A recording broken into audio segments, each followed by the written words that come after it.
listed as the moderator. So I'm going to hand it off to Tom Boman of Learfield to get us going. I won a radio contest to do this.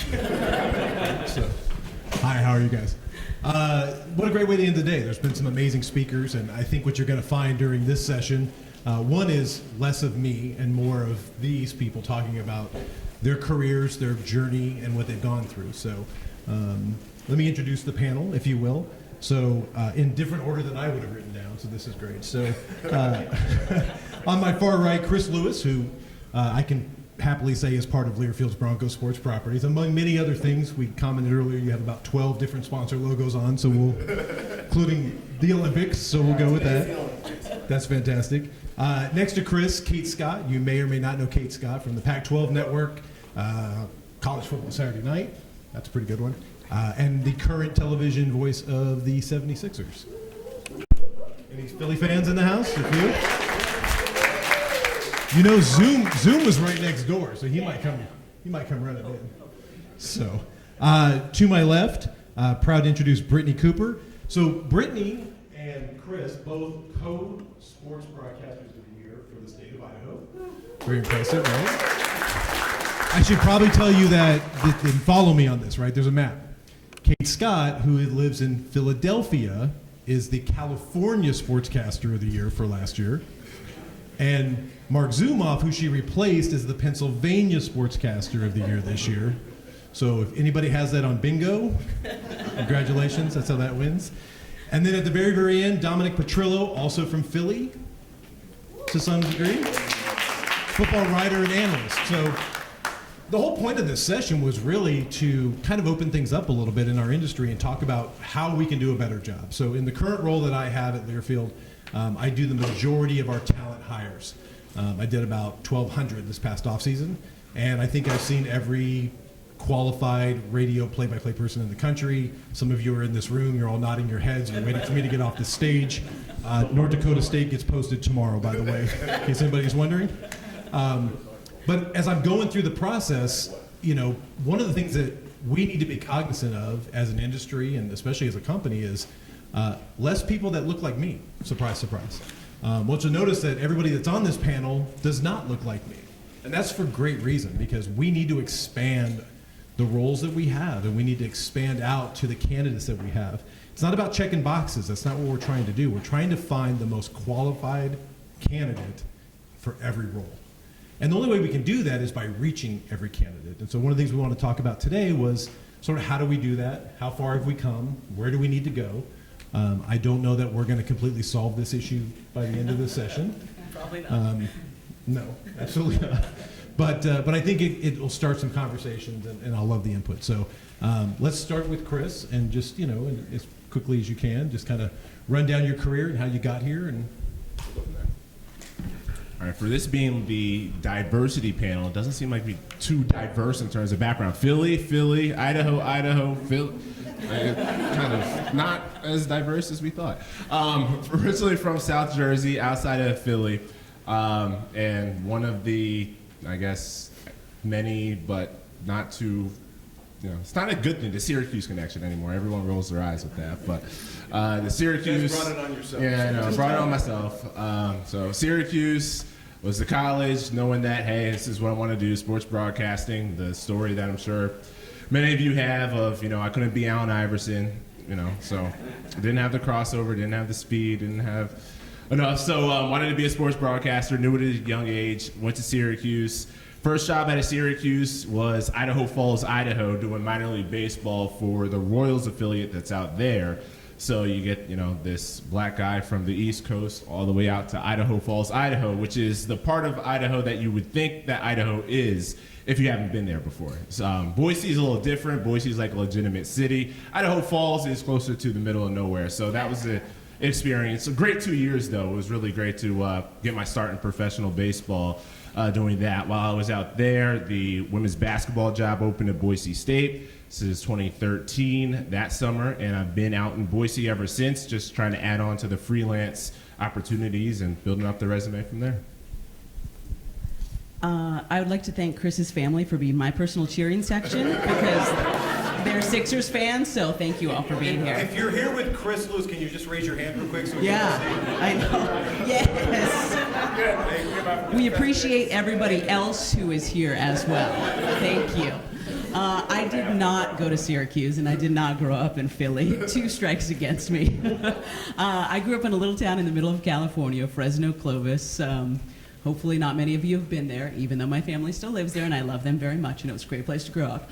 I made the decision not to go to a broadcasting school because I fell in love with UC Berkeley Cal when I was in high school. Visiting there, it was obviously crazy, and it was so much different than the small conservative town that I grew up in, and I was just drawn there.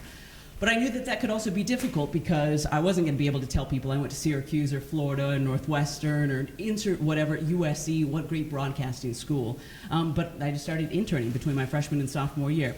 I did not get a sports start right after I finished school. I was a radio traffic producer. So I learned the CHP code, the California Highway Patrol code, and I was typing. I wasn't even on air for my first couple of years after I graduated. I was learning that, 1057 meant a car broken down in the right lane, and I was typing that into computers using old DOS software, which probably most of you in this room don't even know what that is, and wondering what the hell I was doing with my life and how I was ever going to get into sports and why I spent so much money just going to UC Berkeley. But 5 years after that, I was able to get my first sports job. I'd filled in for the sports guy, so I started in sports radio, did that for a number of years. I've never had a big break, so sideline reporter for the San Jose Giants, sideline reporter for the San Jose Earthquakes. I knew I had to learn to anchor if I wanted to keep moving up, so I did Saturday night anchoring for our local NBC affiliate. Then I started calling high school football, and then I started calling high school basketball, because even when I went to school 20 years ago, I didn't think women could do play-by-play. So I've had a ton of jobs. Slowly but surely I've worked my way up. Went to the Pac-12 network a number of years ago, knowing I wanted to really hone in and focus on play-by-play, so I needed reps. I was there for 6 years doing everything I could, reporting, anchoring, hosting, but mostly focusing on play-by-play. And then started to do national games for NBC and called some international soccer for Fox, and somehow got this guy's attention, and I don't know why. I still ask him why. But got to do a great college football package for Learfield, College Football Saturday Night. It was a new national game of the week they launched last fall, and I guess the first 20 people they called didn't answer. So Mike Golick and I called college football together in the fall and had a freaking blast. It was mostly a food tour across America. And then in the middle of that, NBC Philly and I started talking, auditioned, got that gig. So it has been a long, confusing journey, but really happy to be here. Can't follow that at all. That's why I gave you the mic. From your humor and your talents. I'm originally from Edmonds, Washington. I went to the University of Washington. Originally go to business because they had a pretty strong business school. Then I thought about law because I wanted to be a sports agent, but then people in my class said I was too nice and I couldn't lie, and so fine. So sophomore year I interned at KCBQ in Seattle and loved that. Got to work with Tony Ventrella, one of the greats in Seattle, ended up doing some stuff with the Seahawks. And then I interned for King 5, Jen Mueller, who's now at Root Sports, and she's great. A lot of swearing going on in the King 5 sports room. I think I came back swearing more than I started in college. My mom asked me why I speak like a sailor right now. I'm like, well, it's my job, Mom. But yeah, I started in news. I was a reporter, I did weather, and then I became the assistant news director, so I've kind of like done the spectrum. And so we talked a lot about first. I was the first ever woman from the state of Idaho to win for the National Sports Media Association. Very exciting. And I hope to be a trailblazer. I mean, obviously it's taken this many years to get here. Since 1959, I saw a lot of Bobs and Daves going down the list just to make sure that I was truly the first woman from Idaho to win the award. And I'm really excited to represent the future generations. Obviously, I'm also the first one from my station ever to win this award. So, woo, go KMBT. But it's been a great opportunity, a lot of fun faces, learning a lot here, and I have a lot of respect for everyone. So, yeah, I'm just elated to be here. All right, Dominic, here we go. It's on your right. I'm going to do the mic. Well, thank you. This is my first public speaking ever, so don't mind me. I'd like to thank Brittany for actually inviting me up on the panel after we talked yesterday. The closest thing I ever had to college was 3 years of cooking school during high school. Never was able to go to college, just wasn't in the cards. Started out as a hotel front desk clerk, hotel manager, then ended up going to car rental sales, and after that went blind. That's when I really decided to follow my passion. I've always had a passion for sports and writing. I reached out to thousands of people, heard back from a couple. They were willing to give me some free opportunities, able to help me out. I reached out to a lot of great people, Chris Wessling before he passed away, Mark Sessler, just Ryan Wilson from CBS, a lot of them, Matthew Barry from ESPN. They've all been great to me and helping me out and encouraging me and everything. And I'm just here I want to be, like Brittany was saying, I want to be a trailblazer as well. If I want people to realize that just because somebody's blind or disabled in another way, that doesn't mean they can't do something. I use a computer just like everybody else. I do it a little differently. I don't use a mouse, but I use a computer just like everybody else. I search the internet and do everything that everybody else can do. So as long as you don't ask me to find pictures, I can do everything, and I can do the work and the research, and I just want to find the people that'll actually let me do it. That's amazing. So we can go back. Let's go back to Dominic.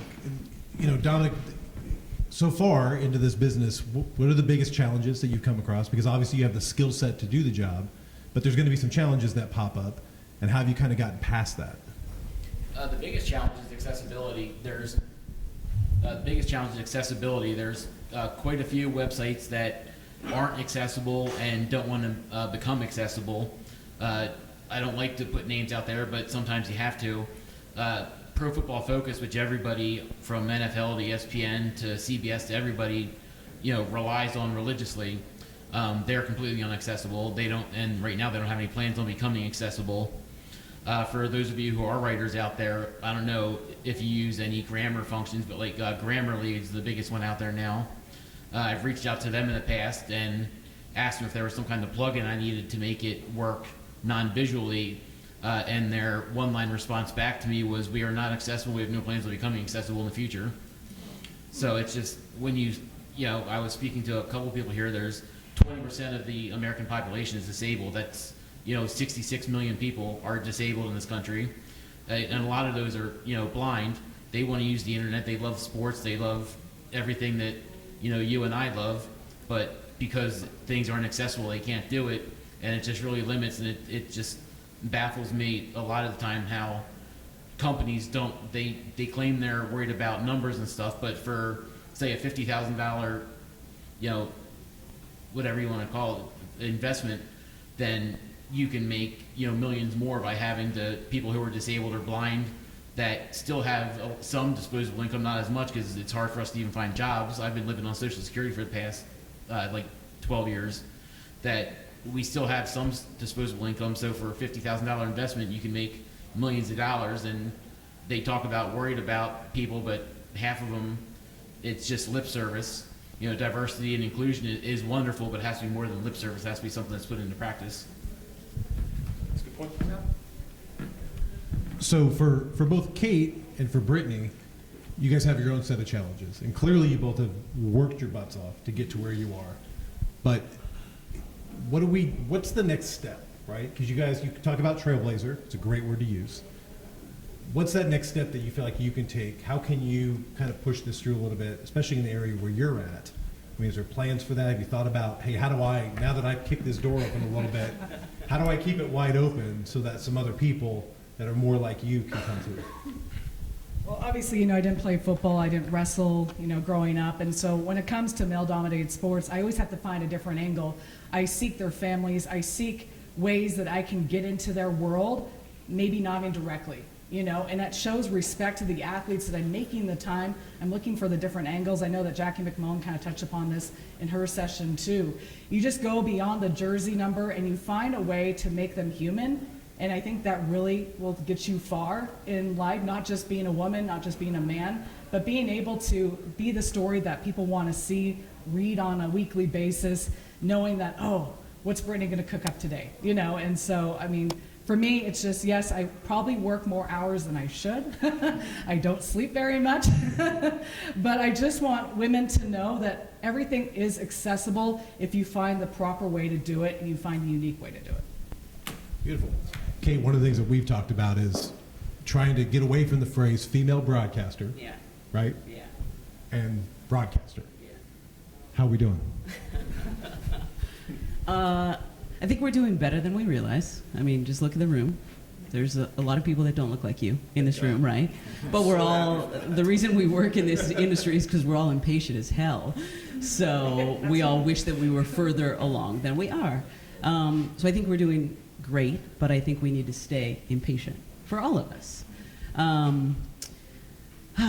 Let's see. I mean, I love what Brittany said. And I don't want to put words in everybody else's mouth on here, but I feel a great responsibility, not just for women, not just for gay women, for anybody who feels like an other. Because I know that even though I don't look like an other, to a lot of people I look like a blonde white girl, and that's all they know. And they're like, yeah, of course you have a job. I've never felt like I'm part of that accepted class. So I take a great responsibility in every job I've ever held to be as good as I can, because that's why you hired me. That's why the Sixers hired me. And that's how I'm going to be thought of eventually, hopefully, as not the gay female broadcaster, but just as a broadcaster, is if I'm fucking good. Sorry, I have a really bad mouth. Whoever had 326? Drink! Brittany mentioned it, so I just decided to dive right in. Loosen us all up. It's the afternoon, right? But I think that is how we, as those of us on this stage who are others, are going to open doors for other others, is if we're really good, so that people can only think of us as, damn, Chris is good, Brittany's good, Dominic is good. Oh, and they also happen to be these other things. So that's what I try to be. And then I also want to point to you and embarrass you for a second, then you can ask another question. But because I see some people after behind the bright lights. I know, I feel like kind of a rock star, right? I hope it's kind of getting rid of some of the wrinkles, right? They do that on purpose. Is that we have, and obviously you guys who look like Tom who are in here feel the same way as Tom, or you're doing a great job of hiding by coming to the diversity panel. But that we have people in positions of power doing the hiring who want the great broadcasters who don't look and sound like Tom. So thank you all for being here, everybody who's in this room. And also, Tom is an awesome ally. He's not just talking about that, but multiple times during football season. And it became a running joke between Tom and Golick and I. But there's obviously not that many women calling football, so we'd go into a booth in Podunk, Oklahoma, or No Place, Texas, and our spotter and our statistician would show up. And I understand, because I usually rarely see another woman in the entire press level at a football stadium. So they'd come down and be like, hey, so can you point me in the direction of your play-by-play announcer? Because week one. Only happened week one. Hold on, he didn't just say, can you point me in the play-by-play? He said, because obviously it's not you. He dropped in obviously. And I'm used to this because I understand. Like, I never see another me. Well, actually, I'm your play-by-play announcer. And like, he turned so white, I thought he might have disappeared in the booth. He was so embarrassed. And then we had to work together for the next 4 hours. And then afterwards, he was like, wow, you're really fucking good. And I was like, thanks. Asshole. But later in the season, it happened a couple more times. And the reason I told that part of the story is because, as others, it gets exhausting to have to say why we belong and why we're there. So as white men who are in this industry, or anybody else who is in a position of privilege and power in this room, happened a couple of times later in the season. And Tom did it once, and Mike did it once when they heard that question asked. I didn't have to answer, but Tom said, no, she's our play-by-play, and she's also the fucking voice of the Philadelphia fucking 76ers. He dropped, yeah, I think there was 3. And I'm trying, obviously, I'm just like looking at my board, trying not to like fist pump under the table or jump on his back and kiss him or anything. But, so those are being really vocal, and I know we've heard this in so many different aspects of just life in the last couple of years. But when you can stand up for us so we don't have to stand up for ourselves, it makes a huge difference, and it goes a long way. So There you go. So Chris, sorry about all the cuss words. It's funny. his mother is right there. Sorry, Mom. I know it's not correct. She's such a beautiful woman, and you just made it horrible for later on this evening. So Chris, let's talk about for your path, right? So You go to Syracuse. Yeah. Not a whole. Listen, when I look at Syracuse broadcasting students, it's a sea of me. Let's be honest. And I know I keep saying me. Trust me, there's a lot of me, right? So Syracuse, phenomenal education, not a broadcasting education, as I'll point out, as you and I know. Your degree is not in broadcasting, but you got to the broadcasting side. And then you go to Idaho Falls. Let's talk about that challenge, because you have to come in and not only do the job, but justify to some degree, have to change people's minds to some degree. I mean, it is the country that we live in, unfortunately. What was that challenge to get to this point? And let's not forget the Tokyo on your arm. You've achieved some even larger things through all that. No doubt, and to achieve them, based at Idaho is kind of fun. It's been a fun experience as well. But number one, you swear a lot. I don't really swear at all. I got my friends right here, so it's going to be a way different response whenever I grab the mic compared to when you grab the mic. So a little bit different in that way. How delay, by the way, Kate? That's like you got. I don't know how you went the whole season. Trust me, I watched every Sixers game this year, and I don't think a cuss word slipped. Red light goes on. So you're pretty good at this. Pretty good at this for sure. It's always getting a shot is like the number one thing. Is you just always want it, just like anybody else. You want to get your shot, but I always know the words that you use, Tom. When it's like, are you the right fit? Right? Like fit. You use fit a lot, and like sometimes as a black guy, you do wonder, okay, like what exactly did fit mean? Well, then think about it. I got my first job out in Idaho Falls, Idaho. Like I'm not like that isn't a natural fit. And then Boise State, that's not exactly a natural fit. I'm not a pick because this city has a pretty big black population, and they wanted somebody to represent the population. None of those stops were certainly that. But I remember just one of the early stops when I was in Idaho Falls. I was just walking by the falls, the river area, and it was just a normal walk. Go into the Walmart later on that day, and black guy comes up to me. Hey, I thought I saw you by the river the other day. You don't see many of us out here. So like you get that, which is I guess heartwarming in a way, because it's like, oh, you get the head nod. You're used to be able to give the head nod, acknowledging that hey, you understand the struggle a little bit. You also get I didn't know you were tall when you see somebody in person from a radio remote, when you're out with the people for the first time. Oh, you didn't sound tall. I'm actually glad you brought that up, because, and Adam Whitten, who's also with us, he's my counterpart. We have a friend who's a play-by-play guy named Adam Giardino, who does work at UConn, who looks like us, who actually started the Black Play-by-Play Scholarship Fund. I know you're aware of that. Yeah. And so working back with companies like ours and some others, that you brought up family scholarship. And it's a term that we use a lot. Some of these play-by-play jobs, you don't make a lot of money. They're part-time, they're seasonal, and look at it as some sort of paid internship at that degree. And we use the term family scholarship because sometimes they have a spouse that's got a great job, and so they can afford to chase their dream of being a play-by-play voice or a reporter or TV, whatever the case may be, because they have a support system. Not everybody has that support system in the off season. They might get a nice baseball job, but then when that baseball season's over, where do they go? They may not have a place to go in the off season, perhaps. So there are some funds being started, and ironically, it's being started by somebody who doesn't have that struggle, and we think that's amazing. So if you get a chance to check it out, it's the Black Play-by-Play Fund. Adam Giardino is actually the one that's doing that. So he's not here. It's not in the room. I can't make him stand up. And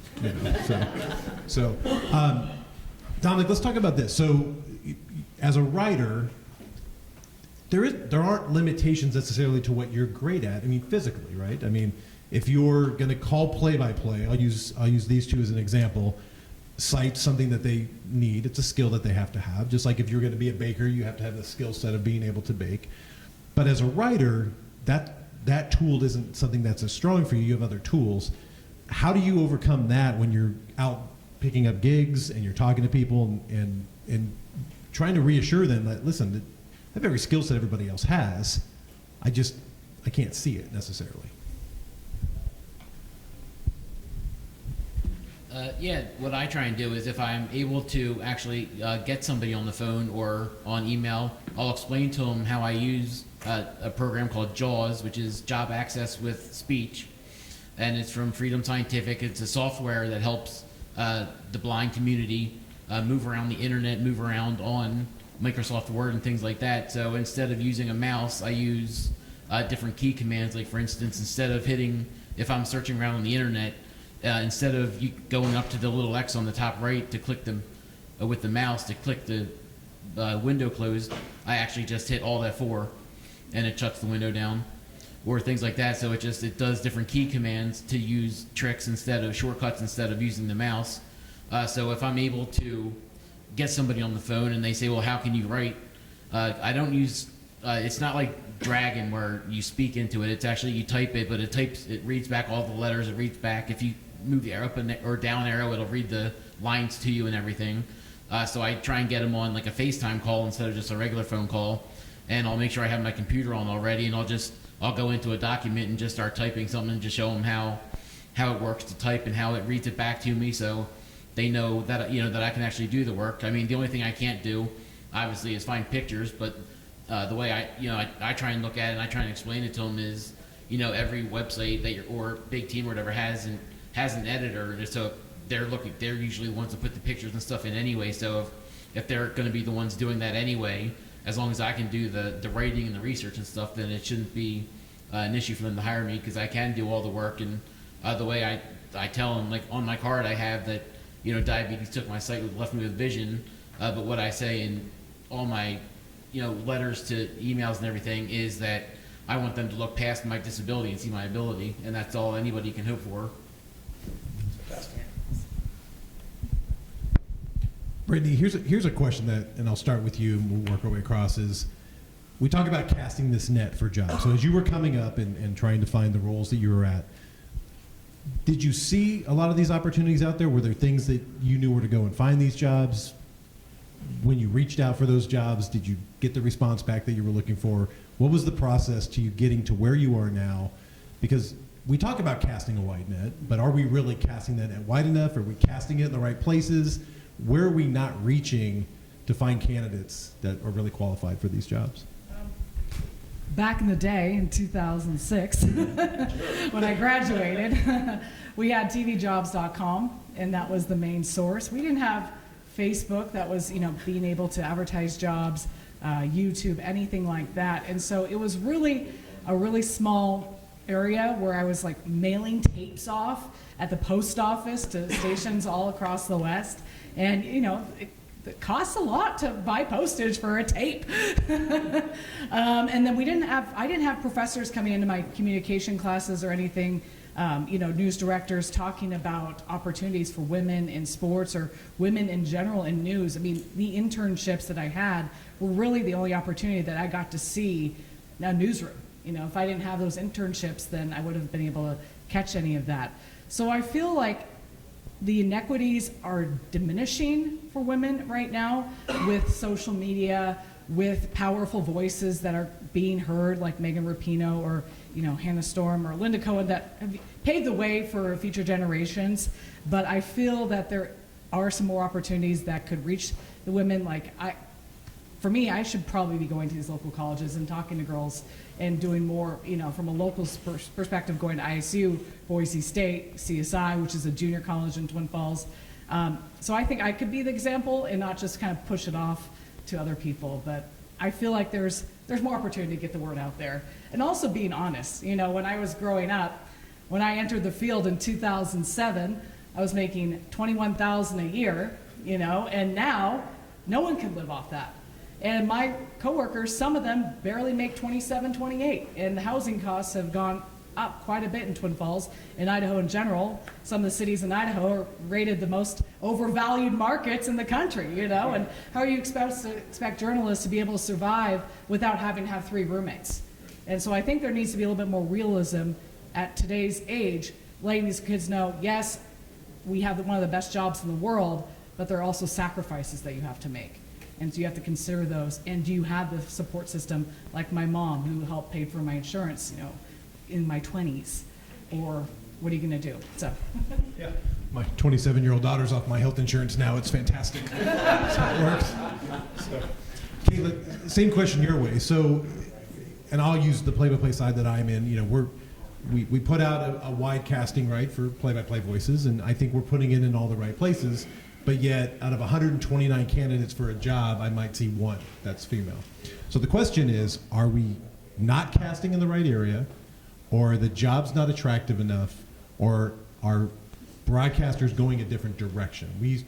In radio, we kind of talk about they go to TV because there's money in TV, but not necessarily. But is that, are we doing it right, and yet we're just not getting those candidates yet, or do we need to do something different? But radio is really fun, and once you can do radio, you can do anything. Because once the teleprompter goes out, that's how you've done 4-hour radio shows for your entire career. So it's a great place to start, even though it pays nothing. That's right. Sorry, Mom. Sorry, Grandpa. I'll try to cuss less in this answer. No guarantees. I think it's a combination. What I always say, I'm glad Brittany brought up us having to go out, because it is on all of us again, which is an added burden. But I think that all of us are probably aware that we were signing up for more than just being our jobs. I was telling you yesterday that I'm just exhausted, not just from the season, but because on every off day I was speaking to a university, I was on podcasts, I was doing newspaper interviews, and it's all uncomfortable for me, because one of the reasons I love play-by-play is because I'm most of the time not the story, that we get to talk about the story, right? We're the storyteller, telling everybody the story. But I also know that it's a huge responsibility, because I think one of the reasons that Tom and everybody else doing the hiring can't find more others is because, as I said, I graduated from Cal in 2005, and I had not started doing play-by-play yet because I didn't think it was possible for me, because I didn't see a meet. I heard Beth Mullins and Pam Ward like right as I was graduating, but it still didn't click. I thought I could be a reporter and an anchor. That would be my ceiling. So I think it's up to all of us, who are others, to be as visible and good as possible, and to encourage the next generation as much as possible to keep going, because all the hundreds of reps that probably a lot of guys who look like you got in college, like I didn't call one game while I was at Cal, and I know that everybody who calls games in college, that's hundreds of reps, and that's just how you get better, whether it's writing or reporting, anything. So I think the responsibility is largely on, and maybe I do this too much or to a fault, that I put so much responsibility on myself, but I know the whole, you can see it, you can be it, you can hear it, you can be it, all those things are true. So I think if young kids see us doing this, they can go to school or start just getting whatever practice they need earlier. So I think that's really important. And then, yeah, I mean, I think for hiring folks, and you and I talk about this, you can't just look at Syracuse and Northwestern and USC and Florida grads. You have to go to places, you have to think outside the box. tvjobs.com, I was right there too with you. But it's easy to go post jobs on the same websites you always have. And I know Learfield and other companies are good at this, but all the social media, you have to think of all the different ways that kids these days are actually communicating, and try to go to them and find out where they are. So I hope that answered the question. I don't think I dropped enough words.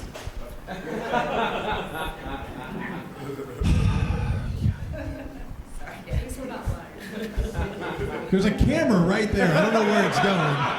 There's not a red light, there's a blue light. It's different. It's airing at different times. Summer.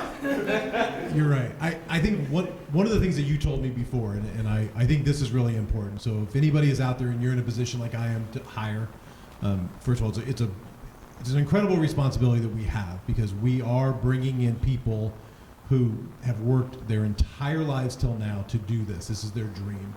And we can't just take that for granted. But one of the things that you and I talked about was having allies, right? So you have to have that ally. You have to have somebody, and it's not about me, trust me, but Chris and I have talked for a number of years. What year did you start at Boise State? 2013, 14.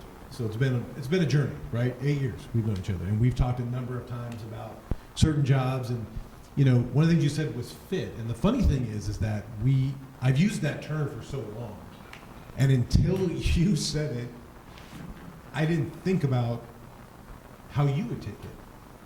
Because I say fit as in, does the athletic director like them? Are they good for the market? Will the fan base like them? But I don't see fit the way you see fit. So, thank you. That's why we're doing this. Really good. Some came out of it. Well, if the two things we learned today is Kate has a potty mouth and that, then we're doing just Thank fine. goodness Chris is here. So I know we have a little bit of time left, and so what I really want to do is kind of go around to the panel and kind of talk about, you know, what is that next step for you in particular? How do you see yourself going out and making change? Because while I can sit and try to hire as many people as I can, that's not going to get it done. It's going to be, like you guys said, someone like you who sees you doing it and goes, oh, hell, Dominic can do it, I can do it, Chris, Kate, Brittany. So what's the next step for you to help grow this? Start again. Well, like some of you know, I've been through a lot of stuff. I have, partial foot amputation. I'm awaiting a kidney transplant right now. I'm on dialysis 12 hours a week. The blindness for the past 10 years and just everything else that goes with it. So just since all that happened, I know that I'm not, I'm 41 years old. I'll be 42 in a month or two. So I don't have a whole lot of time left to do things, but what I do have time left to do is make a difference. And I want people to realize that can't be biased against people who are disabled. I mean, for every 100 jobs that I'm qualified for, because I'm blind, I'll only be considered for less than 2 of them. And that's just, unfortunately, that's what it is. I want to change it so that, when Brittany's kids or when your kids or whatever, when they get out of school, if they're disabled, I know we have a gentleman here named Adam who has a daughter who's visually impaired. She's 4 years old. When she gets out of school, I want her to have the same options that Brittany's having now, that Chris is having now, that Kate's having now, for the blind and disabled as well. And I just want to leave, one last thought that Kirk Herbstreit, you probably have seen the clip on YouTube, but he said it on College Game Day after the George Floyd and after all the protests and stuff. He said change can't happen until those who aren't affected by it are as outrageous as those who are affected by it. And that's what we need, is we need people to not necessarily change their mind, but to be more open to giving people a chance that they don't think can do the job just because of something that may happen. I don't know. I just met all these people today and yesterday. Honestly, I didn't even know until the moderator, until Tom was talking about Chris, that Chris is even black. He's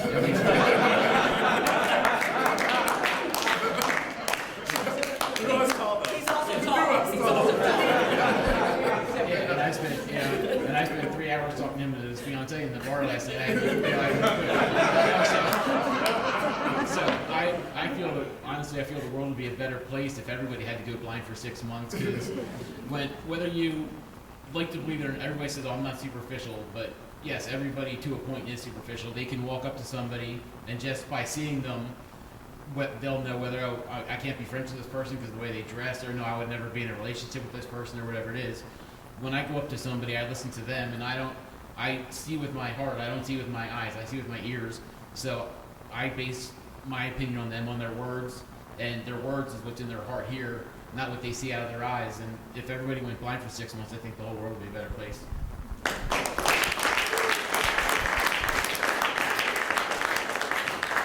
Once again, you got to follow somebody else. Dang it, Dominic. Wow.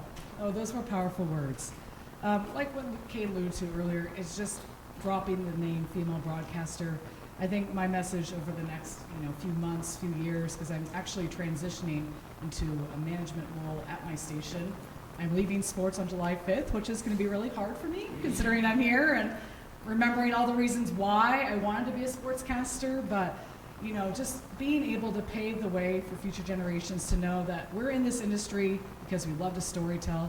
We love to give different angles that aren't exposed on a screen, either with a crime scene or a baseball game, and that it's our passion that's driving us to continue on despite sometimes the inequities in income. But being able to strive for the future, knowing that this industry is alive and well, even if some of the newspapers or radio stations or TV stations have had to cut staff over the years. The people that are still in it deserve every opportunity they get because they have sacrificed and done what they could to get where they are today. So.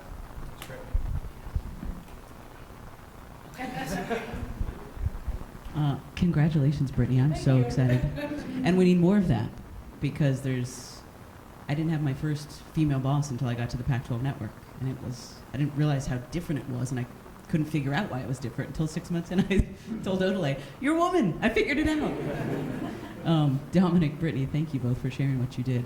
For those of us who can mentor, I don't just mentor women or white women or gay kids. I just mentor good, kind, young kids who are really passionate about this. Because that's what I want the industry to be. Like you said, Dominic, I want it to be good, kind people who are really passionate about this and work really hard. Be allies, like you said. Support each other. I could probably drop some bad words, but I think I'll just pass the microphone to Chris. Thank you all. Thank you. No, thank you all. There's no more. There's no more. Thank you all for being here. No, Lisa, who's with Bucks, obviously, she and I are friends.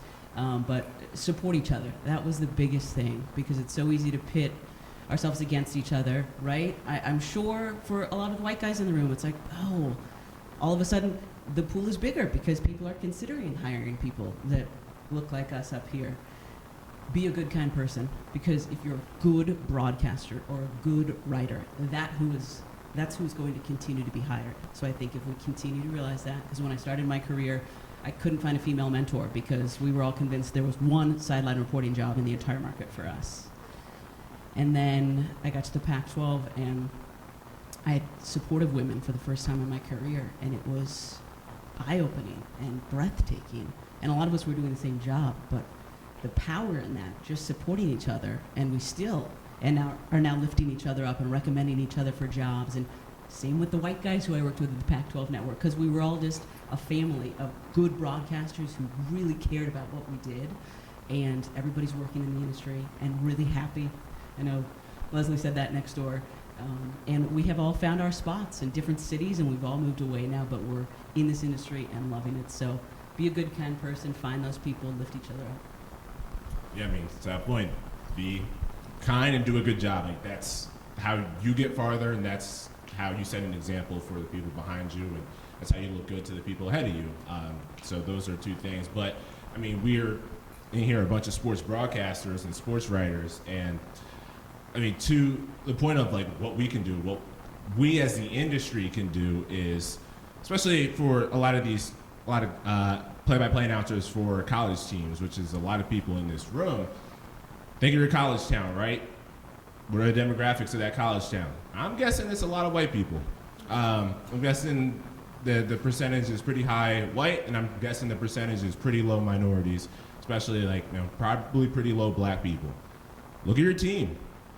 Probably have a few black people. Probably a lot of the important players on the team, just playing the numbers game, are black. So your job is to tell stories, right? Like, you're an announcer of a team or a sports writer of a team. Your job is to tell stories. So do that. Like, take that part seriously, and figuring out what their background is, why they're there, what they're trying to get out of it, what their challenges are. And don't just give time and score. That's important when it comes to play-by-play. Like, time and score, you're not going to get past Tom Boman if you don't get time and score at least every 90 seconds, that's for sure. But, like, for a lot of the people in your market, what their perception of black people might be is based on the athletes on their favorite team, whose job is it to tell their stories? It's your guys' job to tell their stories. So, you do that well, maybe it makes a difference. Maybe it changes one person's perspective. Maybe it changes a handful of people's perspective. Maybe that person is now more likely to go vote in a way that they wouldn't have voted before. Maybe their vote makes a difference to a policy in the world that can make a big difference, as we know what's going on in the world right now. Like, we could certainly use more allies in that way. So, like, what we can do as broadcasters and as storytellers is really take that part of the job seriously and get to know the why of the student athletes or the athletes if they're doing professional games. Get to know their why and really tell those stories and take that seriously. That's great. I know everybody has to go get gussied up because at 5 o'clock they start serving cocktails, which is really early, by the way. I'm just not judging anybody, but 5 to 6:30 for cocktails is a little okay. Really? Oh wait, the chairman's in here. My apologies, Mr. Chairman. Cut him off, no more Wes. My credit card doesn't come out till after the ceremony. So I'll leave you with this. you talked about we have to go out and do the job, and so I am. Unfortunately, this year for College Football Saturday Night, I don't have Kate Scott, and I don't have Mike Golick Sr. And while I can't tell you the names, it's going to come out Thursday, I can tell you that the voice for play-by-play will be another female voice. So, you kind of set a bar. Questions? Anybody? I can't imagine you'd have a question after this. What question could you possibly have? Why does she swear so much? Because she's from Clovis. It's a long story, and I'll have to explain it to you sometime. But we really appreciate this. If you're an employer in the building, in this room, once again, Adam and I are in this boat. We think about these things because at the end of the day, we're hiring sportscasters, play-by-play voices. It doesn't matter what they look like, where they come from. If it's the right person for the right team, for the right school, then that's why we hire them. And so for us, we're going to keep trucking. We're going to keep trying to find those voices, work with our allies, and figure this out. So I appreciate everybody's time. And are we good now? Right?